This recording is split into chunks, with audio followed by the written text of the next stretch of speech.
अब बिना किसी डॉक्यूमेंट के बदले नाम और नागरिकता।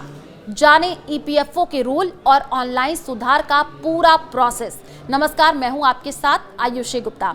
अगर आप कर्मचारी भविष्य निधि ईपीएफ के सब्सक्राइबर हैं तो हो सकता है कि कई बार आपके सामने भी ऐसी स्थिति आ जाए जब आपको अपने ईपीएफ अकाउंट में कुछ जरूरी जानकारियां बदलनी पड़े। असल में इनमें आपका नाम यानी DOB, मैरिड स्टेटस, पेरेंट्स का नाम या यहाँ तक कि नागरिकता से जुड़ा अपडेट है शामिल हो सकता है। Employ provident fund organisation EPFO ने इन बदलावों के लिए अलग अलग हालात के अनुसार साफ रूल बनाए हैं। तो फिर चलिए यहाँ हम आपको आसान भाषा में समझाते हैं कि किस हालात या समय में आप बिना डॉक्यूमेंट अपलोड किए चेंज कर सकते हैं और कब आपको एक्स्ट्रा प्रोसेस अपनाना होगा।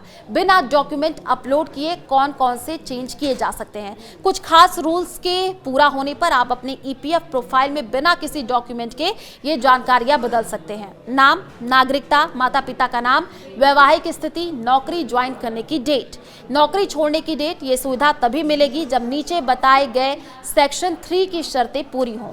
क्या ईपीएफ अकाउंट में नागरिकता बदली जा सकती है? तो देखिए, ईपीएफओ के नए रूल के मुताबिक नागरिकता में बदलाव केवल 2 स्थितियों में संभव है।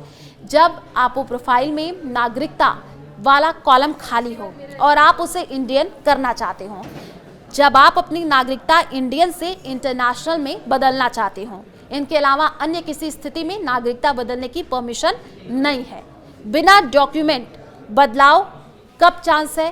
तो देखिए, बिना डॉक्यूमेंट अपलोड किए गए चेंज कर सकते हैं, यानी यूएएन यूनिवर्सल अकाउंट नंबर 1 अक्टूबर 2017 से पहले एक्टिव किया गया हो, यूएएन आधार से वैलिडेट यानी लिंक हो।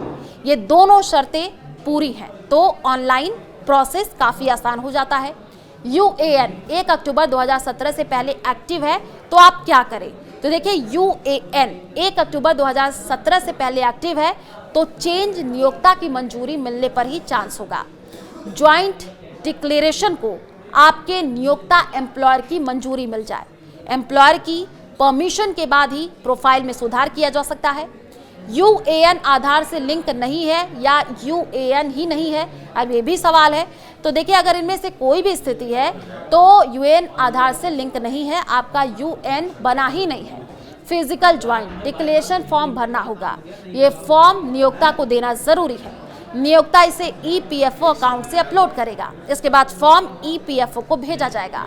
जरूरी डॉक्यूमेंट भी साथ भेजे जाएंगे। डॉक्यूमेंट ईपीएफओ ऑफिस तक पहुंचेंगे। इसके बाद आगे का प्रोसेस पूरा होगा। अगर कंपनी स्थायी रूप से बंद हो चुकी है तो क्या करें, ये भी सवाल है। तो देखिए, अगर आपकी पुरानी कंपनी बंद हो गई है तो ऐसे में कुछ बातें ध्यान रखें। ज्वाइंट डिक्लेरेशन पर किसी ऑथराइज्ड अधिकारी के साइन जरूरी होंगे। गस्टेड ऑफिसर, नोटरी पब्लिक, सांसद, एमपी, पोस्ट मास्टर, ग्राम पंचायत प्रधान जरूरी डॉक्यूमेंट लगा करके ये फॉर्म सीधे ईपीएफओ ऑफिस में जमा करें।